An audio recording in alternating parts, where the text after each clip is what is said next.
America Meditating Radio Show, we collect wisdom, inspire each other, and empower hearts 24/7. Hi, I'm Sister Jenna. Join me and guest on Blog Talk Radio as we amplify stories that compel us to be more for ourselves and everyone else around us.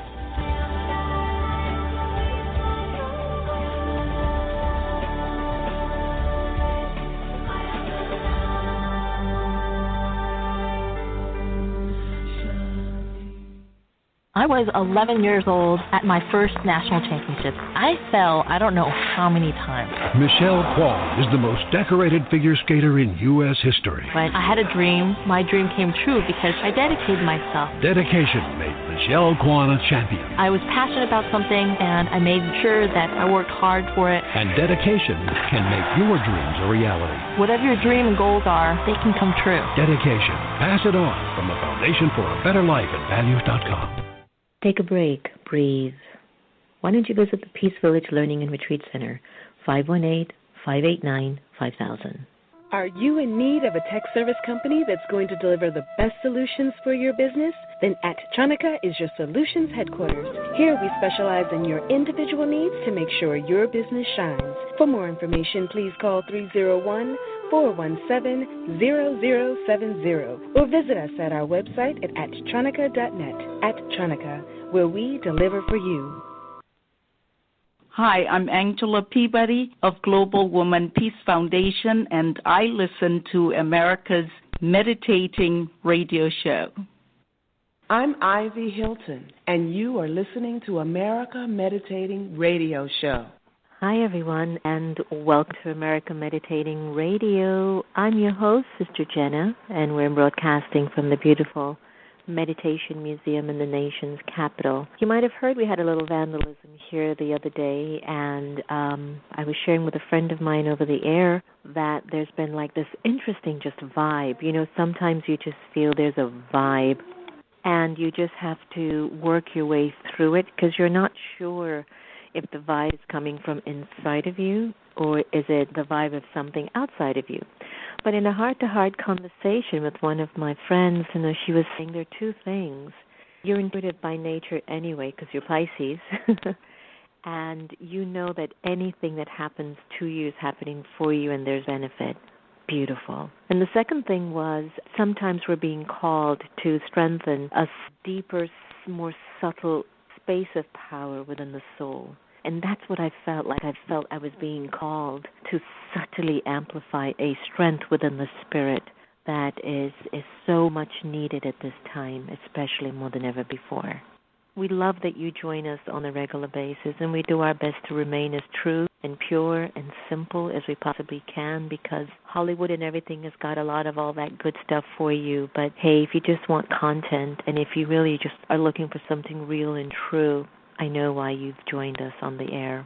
Stay tuned. We're going to have Lona Alias with us, and she's from WPFW right here in our own backyard. And, of course, you know, she broadcasts a broadcast ministry called Spirit of Jazz, and we look forward to having a chat with her in just a short moment. And before I get Lona on the air, who happened to have come by our connect through our very good friends Michael and Ricky Beckwith from Agape. And if you heard the good news, Oprah and Stedman went to see them at the church last week, and I couldn't have been more happy for that couple. And it was just so beautiful to just see Oprah and Stedman in that hall and to just see Michael do his thing and Ricky, and they were just phenomenal. And so kudos and many continued blessings to our brother and sister and all the community at Agape Spiritual Center in beautiful sunny California. Thank you for bringing Lona to us, guys. And I'm going to be looking forward to a conversation with her. Before we get Lona on the air, let's go into our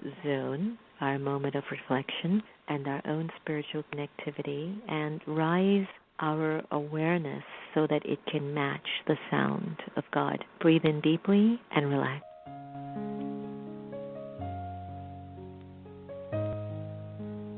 Om Shanti. The time that we choose to be aware doesn't necessarily require me to just sit and meditate. But even while I walk and move around, I can be in a meditative awareness, which is awareness of the soul, the original, eternal, imperishable being of light. For a little while, I'd like to invite you to be present, to be here, and to be now. Allow your mind to settle in the moment, to relax. This meditation is about awareness. It's about becoming aware of your original and eternal self. It's about connecting to your truth. Let go of your name.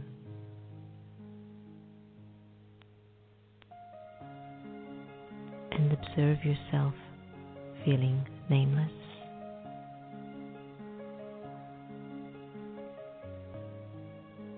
Let go of your gender to discontinue thinking you're a man or a woman. Let it go and observe how you would feel walking around without a gender. Let go of the role that you play and let go of the titles that you own. Observe how you're feeling as you are gradually letting go.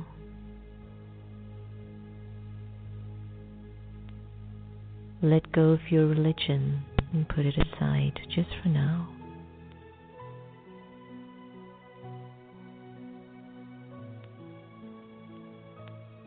Let go of your nationality and even the language that you're accustomed to.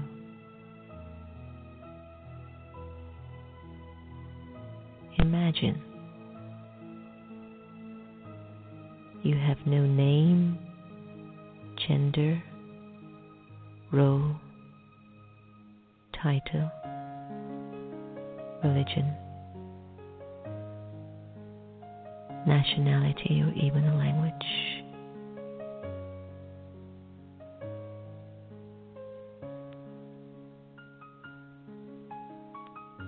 Ask yourself, how do you feel at this moment?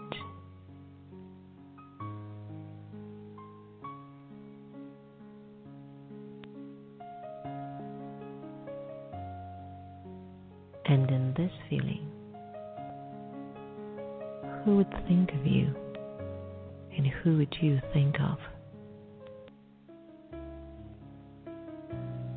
The Supreme Soul would think of you, and you, the liberated soul, would think of the Supreme. In this state of absolute freedom, I am truly who I am. A free, peaceful, pure, immortal, and eternal soul.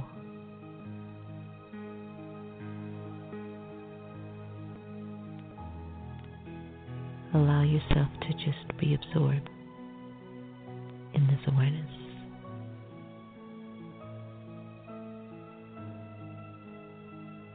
At this time,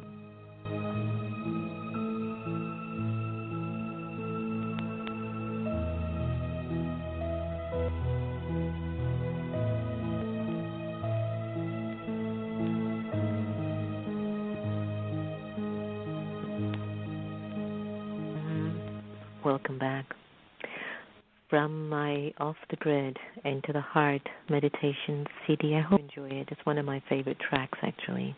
I feel like it gives us that inner space to connect to the one above, and so that when we come back into basic, everything the many years in broadcasting and public relations, Lona Alias is returning to her roots as a spiritual teacher. And for the past 15 years, her morningcast ministry, Spirit of Jazz, heard on Pacifica Radio's Washington, D.C. station, WPFW 89.3 FM. On the Spirit of Jazz, Lona creates musical tapestries interwoven with her extensive knowledge of metaphysics, philosophy, cosmology, and biblical texts. Drawing on her life experiences, Lona provides a space of agnostics for agnostics and believers. As a spiritual life coach, Lona has taught meditation for health, mind balancing, and transformation for more than years. She's currently working on 2 books, one called Being Human, a User's Manual, and Religion as a Verb. And today we're happy to welcome Lona. Hi. Good morning. Thanks for having me on. Same here. Did you hear about Oprah visiting Michael and Ricky at Agape? So exciting. And usually I watch the stream, but I didn't. So I have to go back and watch the stream of it. I'm so happy for them. Me too. You know, when I got the text and the message, I saw his picture, and he sent me a picture with them, I couldn't have been more just deeply, profoundly appreciative for what has unfolded for them, because I know how hard they have worked, you know? Yes, both he and Ricky, they work very, very hard. You know, it's one thing to be on Oprah's show, but it's another thing for Oprah to come, you know, to your house, basically. There you go. Well, you know, talking about each other's homes and houses and work and all of that, you've been living a purposeful life, and you have quite an interesting and diverse background. I believe you studied various religions, and you've tapped into a lot of different spiritual traditions. It includes meditation and various forms of Eastern healing hearts. Was Lona just born like that, or was there something happening to Lona where she felt like what's happening in her external world really isn't the story? It's got to be something more than that. What got you on your spiritual path? It started really, really early with me in church, in a holiness church. And I can remember at a pretty young age being fascinated with the scriptures, and I took everything that they said as a young child. I took it to heart. Our lives were spent in the church. We went to church and Sunday. We went to Sunday school, and then after Sunday school, we went to services. We came home, we ate, and we went back for after evening service. And then there was the youth leadership. I think it's BYO. I'm not going to get that right, so let me let that go. But it was a Christian youth that came back to teach us how to be teachers, to teach us how to minister to others. I was a junior minister at a young age, and I think I took everything they said to heart. That everything was God, there was only God, and I believed that with every fiber of my being from a very, very, very young age. And I remember hearing this scripture about Enoch, Enoch, and the scripture says, Enoch walked with God till he was not, for God took him. And I just couldn't let it go. I just asked question after question, person after person, and the explanations that I got is that he was so God-like in his own being that when you looked at him, you actually was look upon the face of God. And I said, that's me. That's me. That's who I am. And that began my journey of curiosity and wanting to know and I was committed to it totally. I used to see auras and the ministers when they preached at a young age, which I couldn't tell anybody about it because they thought I was crazy.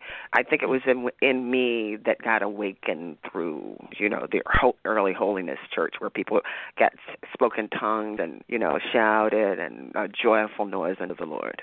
Now, sometimes people might say, getting awakened is one thing. Sometimes people will tell me, well, I wish I had woken up 25, 30 years prior. I'm like an old shoe. It's just really hard to change me back or what have you. But I think one of the most intriguing things, and I don't know if you also confirmed this, but even when I think I would safely say you're awake, and even when I awaken, what awake means, everyone who's listening on the air, is that you're just starting to see things from a deeper perspective. You're just not living just for you anymore, that it's not just about you, even though it is. but you're more conscientious of what you're thinking and feeling, and you're always trying to do better. So for me, waking up was easy. The interesting thing was to keep the awakenedness going. So the challenge was, how can we stay awake? How do we stay awake? And I'd like to throw that over to you as well, Lona. Like, what has been your techniques that you've used to keep your spirituality going? Because we are living in a world that is moving on a level of energy that's very obvious, which could be under the genre of what I call algae: A for anger, L for lust, G for greed, A for attachment, and E for ego. But I know that there's so much more than that. So how does Lona Alias stay awake, especially in these current times? Thank you for that question. And just let me correct you. Alias is how you pronounce my last name. So that's not a problem. That happens often. I think what happened for me is that at the age of 17 or 18, I walked into the Rosicrucian Center at 137th Street in Harlem, New York. And there was this young brother who was teaching astrology and other Eastern, quote-unquote, healing art. And he started talking about spiritual culture, that there was a course that from an anthropologic perspective of the different cultures that existed on the planet and their whole spirituality, their cosmology. And so we studied the Dogons, and we studied the Yoruba, and we studied Akan, and we studied Catholicism, and we studied Judaism, and we studied Buddhism, and we studied Santeria, and we studied Vadum. Every single, and this is over a course of years, it didn't happen once. I continued to go back because I was fascinated. I always wanted to know, why are we here, and what's real and what's not real? And out of that, I became a vegetarian because we would do experiments with food where we would take food and put different types of food in mason jars and seal them airtight and watch what happened to them over days. And we found with the fruits and vegetables, they turned to water. With the meats, there were all kinds of creepy, crawly things that came alive as a result of it. And so changed my diet to become a vegetarian. And through, like I said, from a scientific perspective, just studying cultures, the Egyptian Book of the Dead, going back beyond that, the Tibetan Book of the Dead, the Book of Coming Forth Through Night, Quran, and we seriously delved into the Bhagavad Gita, Madame Blavatsky, Aleister Crowley, the Labors of Hercules, and how all these stories about life were really about the spirit and the development of the spirit, and that there are different divisions of the spirit and how energy manifests from nothingness to the manifestation of the duality that we experience day to day, and then on and on and on in terms of the tree of life in Chaldean and from the ancient Chaldeans. So I was always fascinated by it, and this fed my curiosity. I began to meditate, study Satipatthana, the different divisions of the spirit, that there are different energy rates for our brain rates that they can now measure that are direct correspondence to the different divisions of the spirits that I learned when I was 19 years old. And so I never got tired of learning more. And then when I was given paradigm in terms of how to change my life, how to use the meditation that I learned to heal the dysfunction that I learned from my family, and then I started to go around the country and teach it. And this is with we became the Osiris Set Society. It started with the Rosicrucian Society. We started our own division of the Rosicrucian Society called the Rosicrucian Anthroposophic League, which in 1973 became the Osiris Set Society, which still exists to this day. Fascinating. Wow, what a lot of richness of information, too. Wow. I know. Wow. I said a lot. It's because it's just so vast. I'm just really fortunate that it's like I was inoculated or insulated at a young age where this is what I was fascinated with.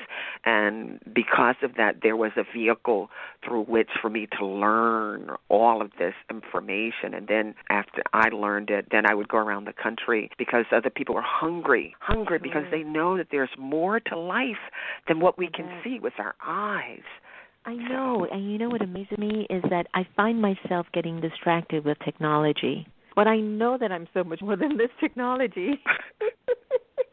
Now, with all of that wealth of beauty that's sitting inside of your being, you've got your radio show, which includes musical tapestries interwoven with gyan, with knowledge, with spiritual wisdom. In Hindi, we call knowledge gyan, so that just kind of slipped out. Tell us a little bit about why you chose this form of expression. Like, where do you find it in terms of our soul development? So I've been doing broadcasting for a number of years, and I've been on the air and for a period of time, and then we had a change of management at WPFW, and the program director came to me and said, we want to move you from where you are to Sunday morning, early Sunday morning, because we want to put something in that spot other than gospel music. And you have such a positive message. You always say something positive. You always play positive music. I'm like, really? This is something of which I was completely unaware. And he goes, yes, because at that particular time, I was kind of like flying under the radar. I wasn't teaching anymore.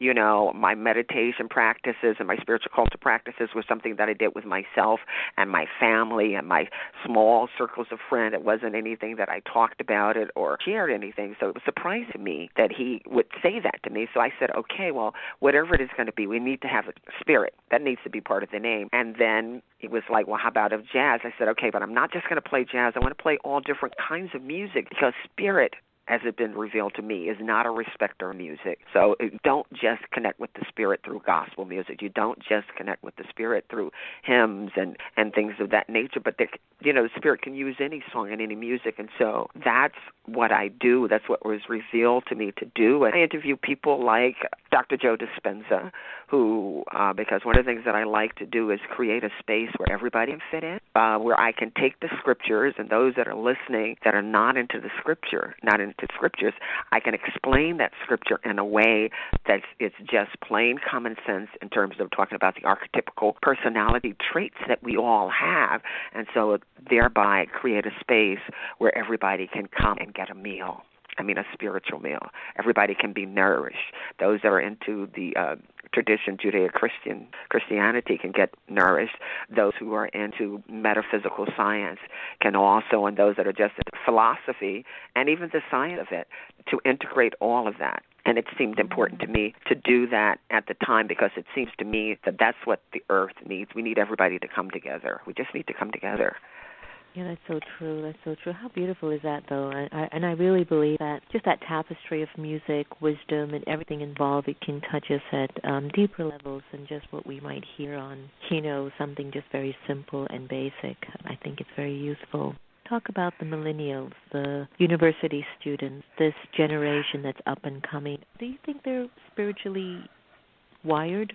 I think some of them are, which is it's so beautiful. It's so beautiful. I go to Howard for their services, and the young students there run the service, that whole Rankin Chapel series through which Michael Beckwith comes and so many other fine speakers come through, that I'm amazed at the number of young people that are really, really, really awake and who are involved in having a spiritual journey. The meditation that I teach is not presented as anything spiritual at all. Let's be clear about that. It is meditation, which I insisted on using meditation as the term, because the whole science of diaphragmatic breath came as a result of them studying transcendental meditation. The meditation that I teach is not transcendental meditation, but the technology in which TM is based. It predates transcendental meditation. And so I insisted that meditation be part of the name of the workshop, and it's to enhance critical thinking and reduce stress and drama. And what we find when we work with the students is that, they don't even need to know that as a result of breathing from the diaphragm and stopping the inner chatter, that they move into a space beyond time and space. They move into beyond time and space and into a fourth dimension of being, because the frontal lobe of the brain is engaged. And when you stimulate the frontal lobe of the brain, it processes information in a nonlinear manner. That means outside of space and time. And so when you're functioning that way, we're pulling them there, and not necessarily saying that this is anything spiritual about it. It's a byproduct of breathing from the diaphragm and stopping the inner chatter, giving your mind, giving your awareness something to do so you disengage from that frequency, from the broadcast that goes continuously inside our brains. Did that answer your question? It does, because I think that we are looking at a more deeper level of conversation and experience, and I think that we need more teachers to amplify that in our world today. I know we're coming to a close of our beautiful conversation, but I will not end the show until you tell us a little bit about your upcoming book, Religion as a Verb. What does that mean? Please tell us. Okay, well, I've always, one of the things in terms of my spiritual journey, I'm going to try to make this quick, has been the power of words, that if you really examine the roots of words, sometimes we find that we're saying things that we don't know that we're saying. And religion is one of those. We think of religion as a noun. It's not a noun. Look at the word. The last four letters are I-O-N, which is always to say some kind of action. And then the first part, R-E, which means to do something again. And then the middle, L-I-G, comes from ligament, to tie. So we are tying something back. So religion itself is the act of reuniting, and the question is with what? Or with whom? So when I say that religion is a verb, it is an action where it is something that we consciously do, or hopefully move into the place where we're consciously becoming aware that we have this duality. And I just need to talk about individual in order to explain what I mean about religion. Individual, I-N-D-I-V, which means something that is indivisible, that's manifesting as a duality. So we have a singularity that's manifesting as a duality. We think that means that we are separate and apart. The word itself tells us that we are indivisible duality. And so we manifest as personality, but we're not the personality. We have a personality as the body, but we're not the body. We have a body. So religion as a verb is to become mindful and aware and consciously choose to reconnect and to be aware of the higher aspects of our being, which are beyond space and time. And the book goes deeper and deeper and deeper into that. Mm-hmm. I could hear that. It's going to be an interesting read because, religion as a verb. Why not? It's got to come into action at some point and get out of our heads only, right? Exactly. Yeah, and when we began to think of it as something to do and not as a place to go, it becomes a part of our everyday life where we choose moment to moment to express, not from our personalities, but from the high aspects of our being. I get that. Wow. Thank you so much for that, Lona. Love that. I'm looking forward to it. Hey, before I let you go, leave us with a favorite love quote and a website that our listeners can learn more about you. Okay, my website is under construction, and I used everything I could to get it up, but it is not up as yet. And I'm not really sure which one I'm going to use, but they can reach me at my email address if anyone's interested in knowing any more about me and what I do. And it's my email address is Lona_Alias at hotmail.com. That's Lona, the underscore, ALIAS at hotmail.com. My website is not up yet, but there is something at WPFW.org, Spirit of Jazz. If you're interested in that, the shows are archived. You can go to the website at WPFW.org, and I promise in the not-too-distant future there will be a website up for Spirit of Jazz as well as for me under my business name, which is Amoria, and that's Amorya, and you might recognize the name. I am going to be looking forward to it. Lona, thank you so much. Thank you for having me on. It's been a pleasure. And I want that CD that you used in the beginning with that meditation. It was beautiful. You got it. It's going to be sent over Thank right you so much. as soon as we hang up. Take care. All right. You too. Bye-bye. Yeah, so as we continue to amplify our stories, we are learning more about ourselves. It's so powerful. There's so much in us, and I think if we just focus our thought energy, we just might really enjoy our own company. I think so. Thank you so much for joining us. Remember, no one can take away your happiness unless you give them permission, and we are here to love each other the same. Look out for Meditate the Vote. Just go to hashtag on Twitter or Facebook, and we're going to launch it in May, but we want to start to amplify a social media community, so I need you to really begin to share the message. There's no funding, there's no for-profit as such. It's just about promoting more of a mature, compassionate awareness in our country so that during this electoral campaign we can really be as honorable and as spiritually aware as we need to be. We're going to end today's show with love and gratitude from Kristen Hoffman. Take care, everyone. Bye-bye.